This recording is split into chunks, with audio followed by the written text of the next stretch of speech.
Dear students, இன்னைக்கு 12th General Mathsல scalar triple product of 3 vectors எப்படி கண்டுபிடிக்கிறதுங்கிறத ஒரு எக்ஸாம்பிள் மூலமா பார்க்க போறோம். If A vector equal to B vector equal to C vector equal to அப்படின்னு 3 vectors கொடுத்திருக்காங்க.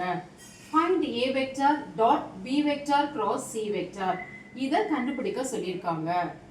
A vector dot B vector cross C vector is nothing but box A vector, B vector, C vector. இதை கண்டுபிடிக்கிறதுக்கு நம்ம already படிச்சிருக்கோம். என்ன பார்த்திருக்கிறோம்? Determinant A vector உடைய coefficients -3, -1, 5.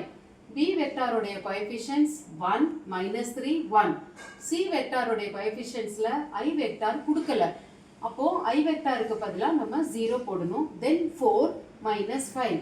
இப்போ இதை எக்ஸ்பேண்ட் பண்ணணும். இதுவும் நமக்கு ஆல்ரெடி தெரியும்.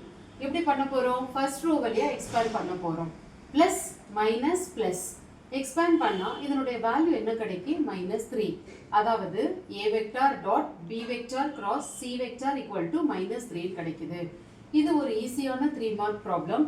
இதை எப்படி கண்டுபிடிக்கிறதுங்கிறத இன்னைக்கு ஈஸியா கத்துக்கிட்டோம். உங்களுக்கு எல்லாருக்கும் புரிஞ்சிருக்கும்னு நினைக்கிறேன். தேங்க்யூ.